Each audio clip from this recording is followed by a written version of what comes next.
ডাইসারে part 5। সেই mysterious মহিলাটি বলে সে এখানে কাউকে দেখতে পাচ্ছে না। তার কমরেড দৃষ্টি বা শব্দের মাধ্যমে তাদের উপস্থিতি জানান দেয় না, কিন্তু সে তাদের ফিল করতে পারে। যেমন কেউ যদি ঘুমিয়ে থাকে তবে তার ঘরে কয়েকজন মানুষ ঢুকলে সে তাদের প্রেজেন্সকে ফিল করে জেগে ওঠে। এটি এই ধরনের ফিনোমিনা ছিল। রুম বা ঘর হিসেবে সোয়াহারা সিটি হঠাৎ করে খুব ছোট মনে হতে লাগলো। যদি আমরা ধরে নিই একটা সাধারণ মানুষের এক্সিস্টেন্সের ডেনসিটি 1, তবে মাত্রই যে দুজন এসে পৌঁছালো তাদের ডেনসিটি ছিল 1000-এরও বেশি। এতে কোনো সন্দেহ নেই যে এই মনস্টারগুলো 1000-এর চেয়েও বেশি মানুষের আত্মাকে গ্রাস করেছে। এরা এমন নরখাদক ছিল যা যে কোনো সাধারণ সিরিয়াল কিলারের স্তরের থেকেও অনেক উপরে। শব্দের কোনো অর্থেই তাদের মানুষ বলা চলতো না, কিন্তু এটা হয়তো প্রত্যাশিত ছিল। এর মানে যে তারা প্রস্তুতি নিয়েই এসেছিল। মনে হয় তারা গত 60 বছর কার্যকরভাবে ব্যবহার করেছে। কারা এসেছিল তা চিনতে তার বিন্দুমাত্র সমস্যা হয়নি। তাদের মতন এমন কলঙ্কিত, এমন পরম জঘন্য আত্মা কেই বা ভুলতে পারে। এই দুজন সবচেয়ে জঘন্য কথাটি তার ঠোঁট থেকে বের হওয়ার আগে মেয়েটি মনে করলো যে সবচেয়ে জঘন্য বিশেষণটি তাদের সবার ক্ষেত্রে সমানভাবে প্রযোজ্য। তাই সে নিজের মুখ বন্ধ করে রাখলো। মেয়েটি বলে, যাই হোক, সাম্ভালাতে স্বাগতম।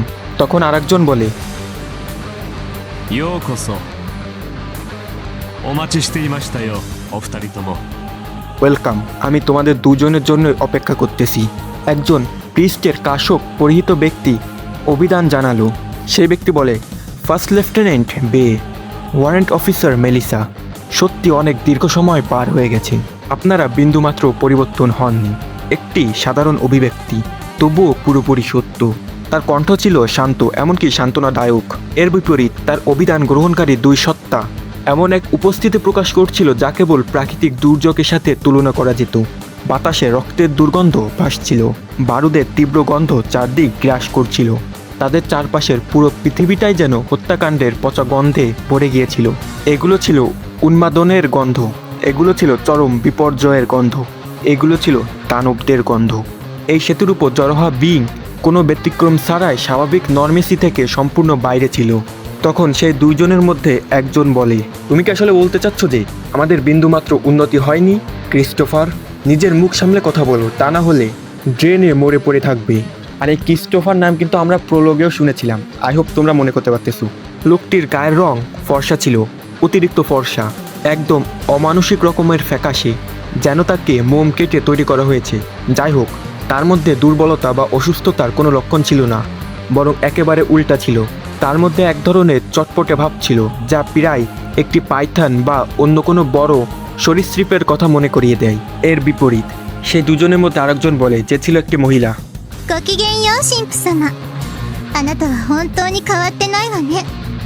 少し怠けすぎなんじゃないかしら。 আপনাকে দেখে আনন্দিত ফাদার ক্রিস্টোফার। আপনি সত্যি একটুও বদলাননি, তাই না? আপনি নিশ্চয় অলসতা করছেন। এই ভয়ানক জায়গাটির সাথে তাকে একেবারেই মানানসই লাগছিল না। সেই অর্থে ব্রিজের চূড়ায় জড়ো হওয়া সমস্ত প্রাণীদের মধ্যে তাকে সবচেয়ে শক্তিশালী প্রভাব বিস্তারকারী বলা যেতে পারে।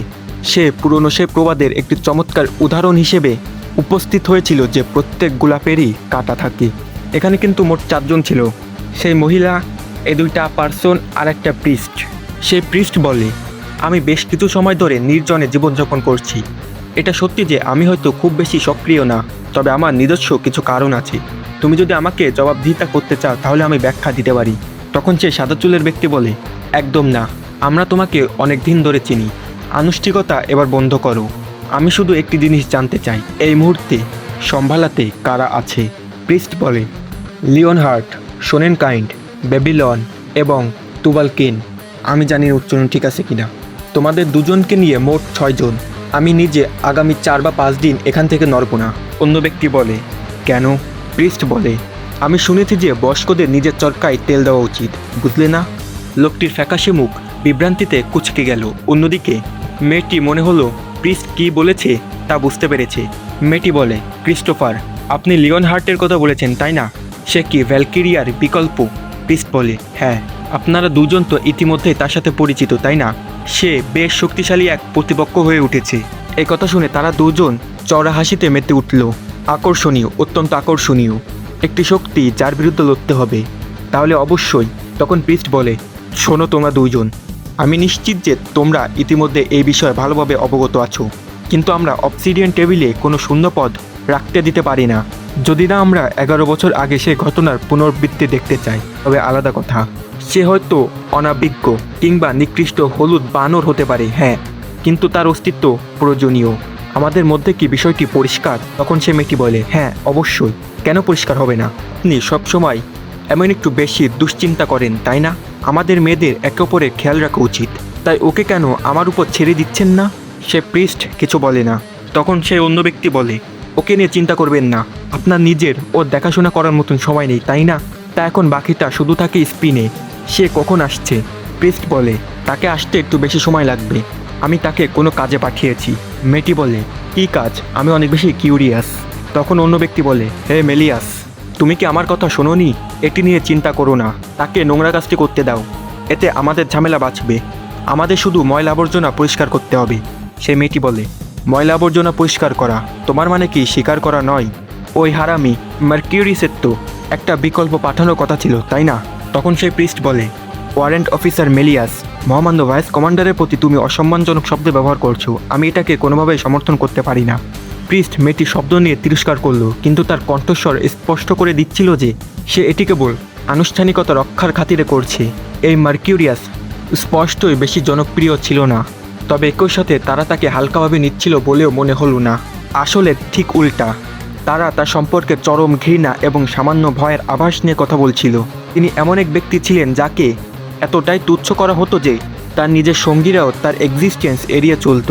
প্রিস্ট বলে, যাই হোক, চুক্তির নিয়ম অনুযায়ী মহামান্য ভাইস কমান্ডার ইতিমধ্যে তার প্রতিনিধিকে পাঠিয়ে দেওয়ার কথা।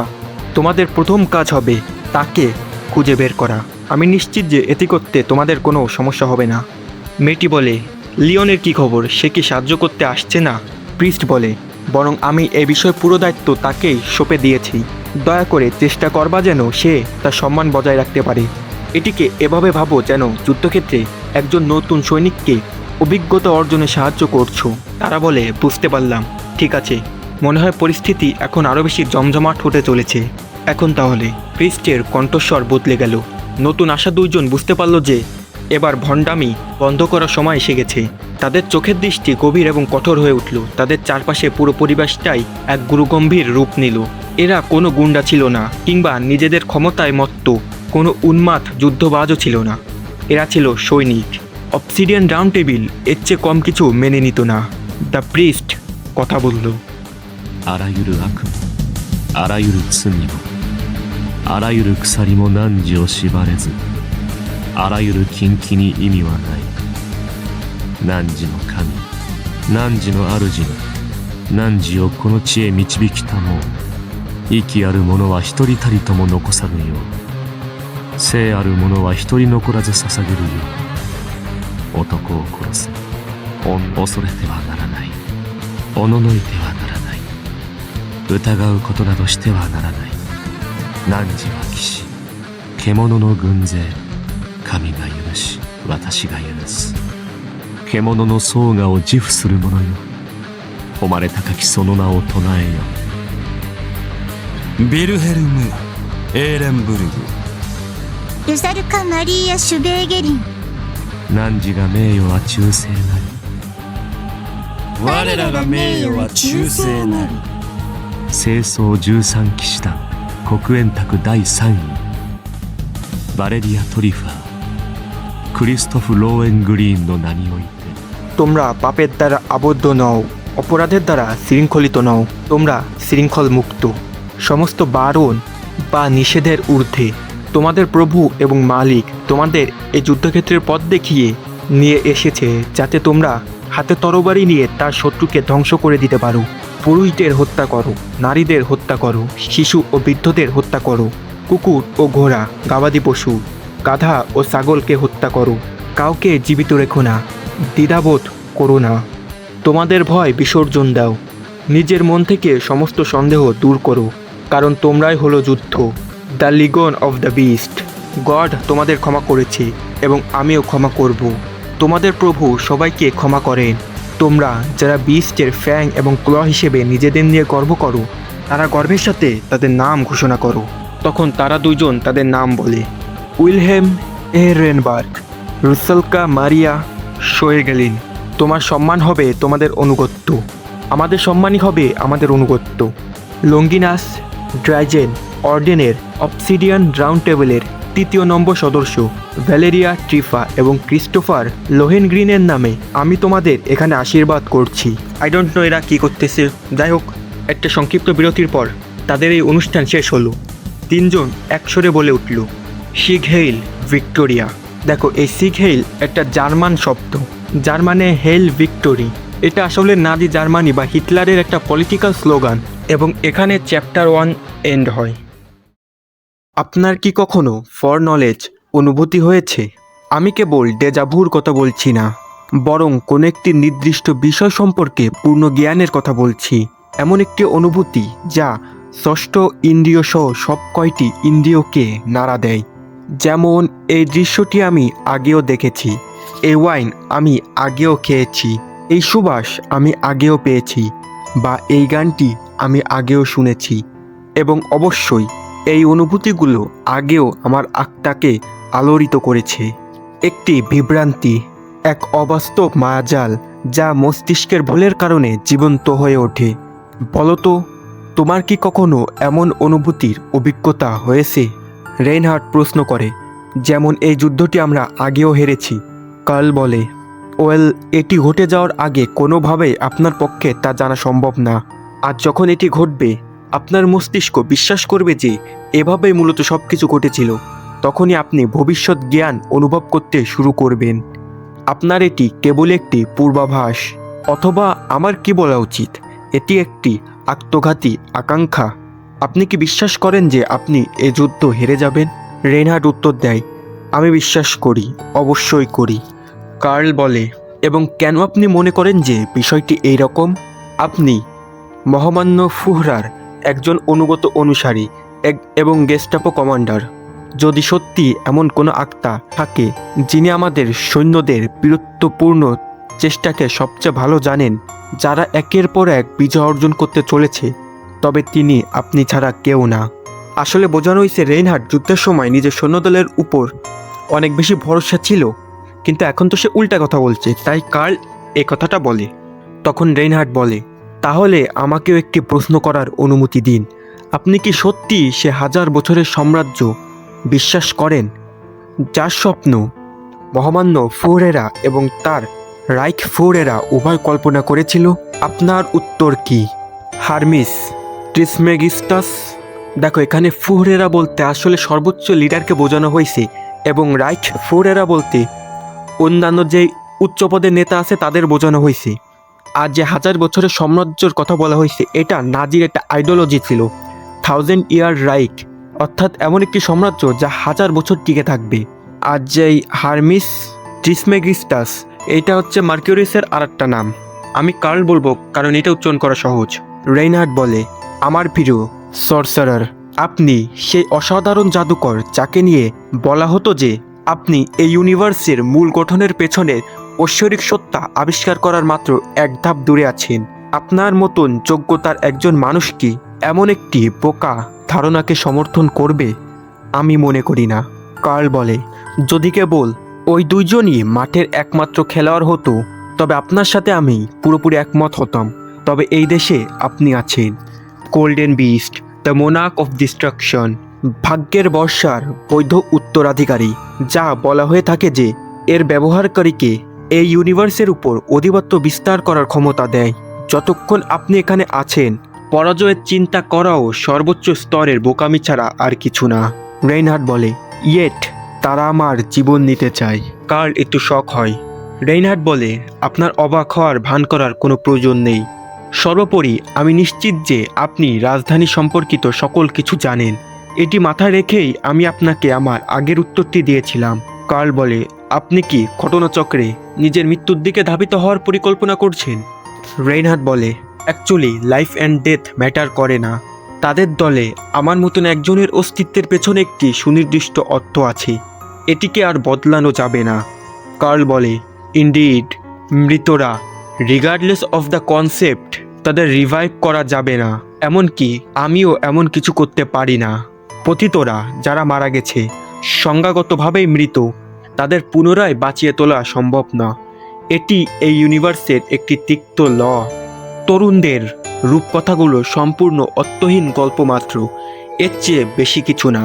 রেইনহার্ড বলে, আর তাই কেউ যদি এই লকে ভাঙতে চায় তবে তাকে এই ধরনের রূপকথাগুলোকে মুছে ফেলতে হবে। এটি আপনার নিজেরই তত্ত্ব ছিল, তাই না? কার্ল বলে, প্রার্থনা করো এবং তোমাকে দেওয়া হবে। অশ্রু বিসর্জন করো এবং একটি অলৌকিক ঘটনা ঘটবে। আমার মতে এই ধরনের ডিউ এক্স মাকিনা হলো শয়তানের সংজ্ঞা।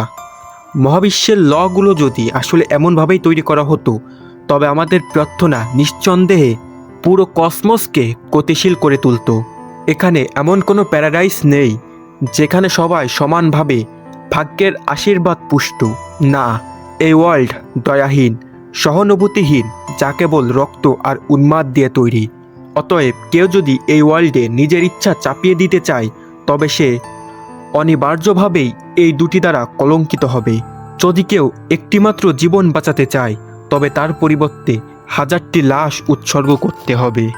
পুনরুত্থানের চেয়ে ধ্বংস করা অনেক সহজ। এটি এই ওয়ার্ল্ডের আরেকটি চিরন্তন সত্য, যেখানে প্রত্যেকেই তার সহকর্মী মানুষের কাছ থেকে কিছু না কিছু কেড়ে নিচ্ছে।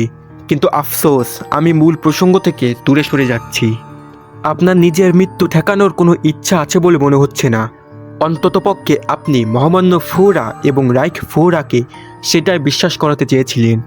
রেইনহার্ড বলে, মেমেন্টো মরি, যার অর্থ মনে রাখো তোমাকে মরতেই হবে। মেমেন্টো মরি সুপরিচিত প্রবাদটি ঘোষণা করে, আমাদের চূড়ান্ত পরিণতির কথা আমাদের কখনোই ভুলে যাওয়া উচিত নয়। মৃত্যু মানুষের সোলের উপর ভারী হয়ে চেপে বসে। কার্ল বলে, আর ঠিক এই সত্যিটি আপনাকে লাইফ এবং ডেথকে ট্রান্সেন্ড করার জন্য নিখুঁত একটি সোলে গড়ে তুলবে। রেইনহার্ড বলে, ট্রান্সেন্ডেন্স অ্যাজ ইয়োর রুন। আমার যতদূর মনে পড়ে আমি কেবল ধ্বংসেরই আদেশ দিই। কার্ল বলে, destroying the very law of the universe একজনকে তার ট্রান্সেন্ড করার সুযোগ দেয়। বুঝতে পেরেছি, তাহলে আমাকে আগের বক্তব্যটি সংশোধন করার অনুমতি দিন।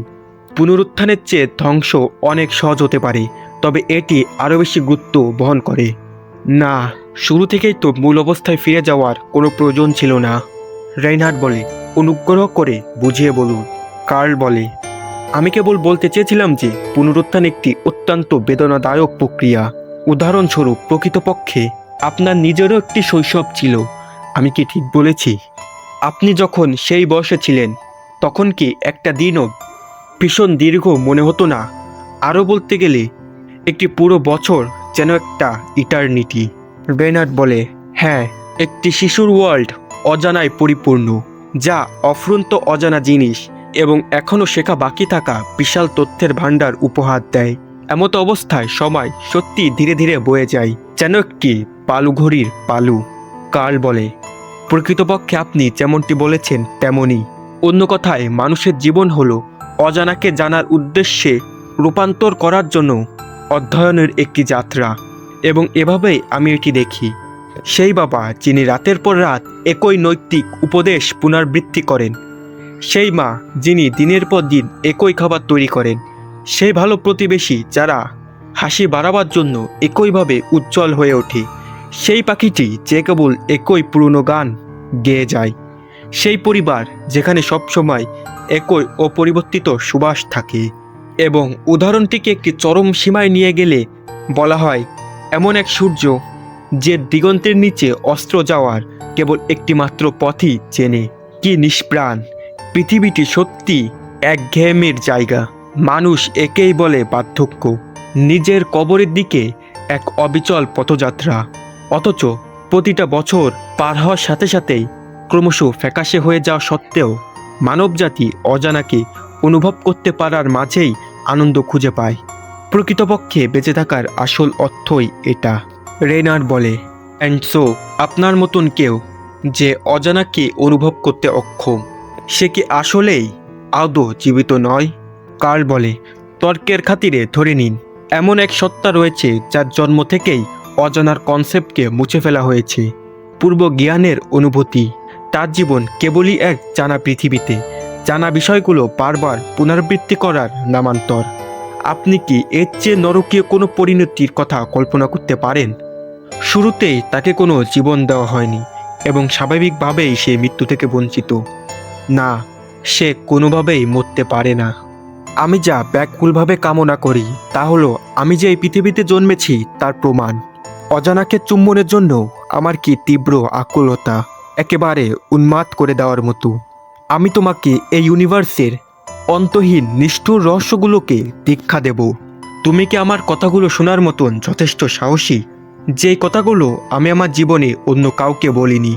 এই ইউনিভার্সের মূল কাঠামো পরিচালনাকারী ঐশ্বরিক সত্তাগুলোকে ধারণ করার রহস্যগুলো দেখার সাহস কি তোমার আছে?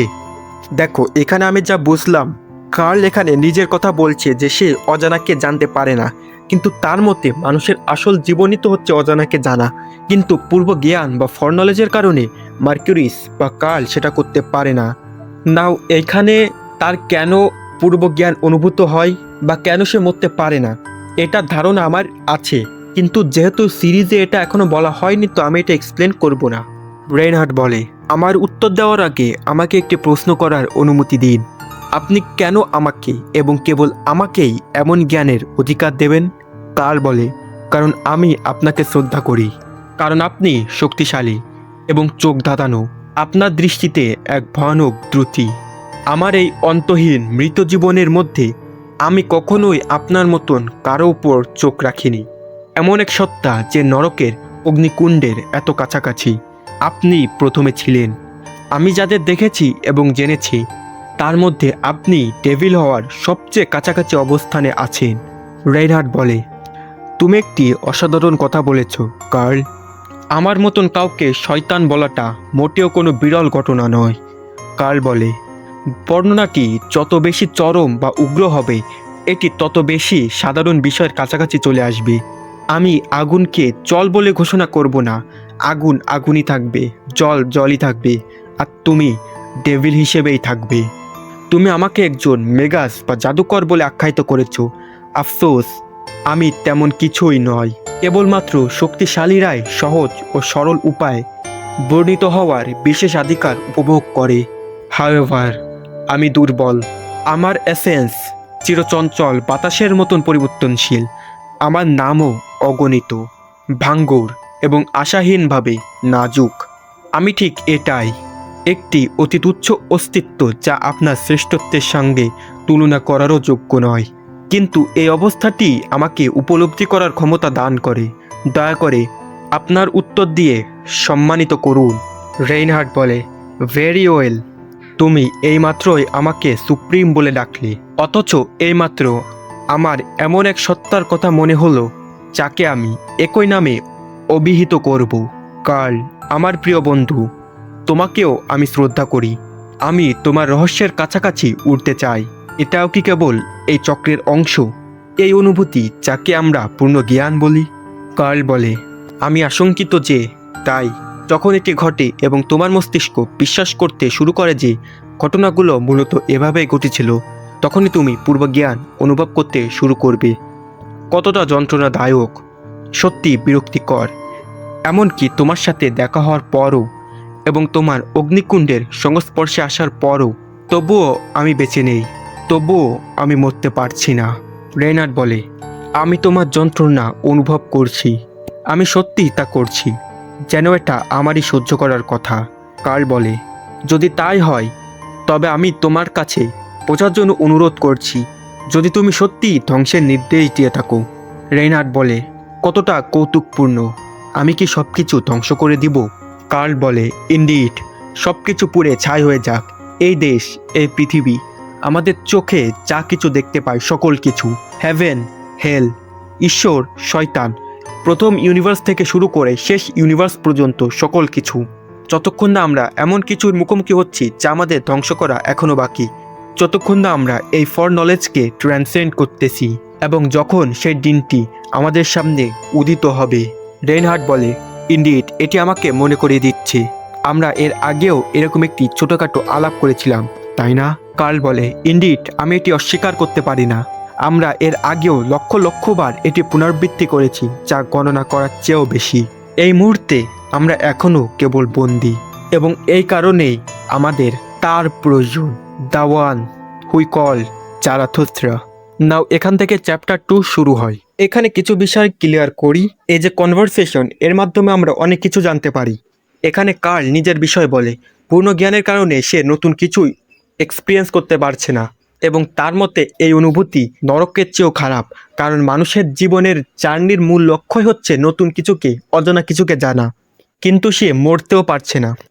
এখন এই ফর নলেজ কেন হচ্ছে সেইটা কিন্তু আমাদের এক্সপ্লেন করা হয়নি, এবং কেন কার্ল মরতে পারবে না সেটাও বলা হয়নি। কিন্তু সে এই ফর নলেজকে ট্রান্সেন্ড করতে চায়, এবং তার সাহায্য করবে রেইনহার্ট, এবং তার আরেকজনেরও প্রয়োজন হবে যার নাম জারাথুস্ত্রা। কিন্তু সে কে এটা আমাদের বলা হয়নি, কিন্তু ধারণা করতে পারি সে হচ্ছে রেনফুজি। যাই হোক, এই ছিল আজকের পার্ট। Bye bye.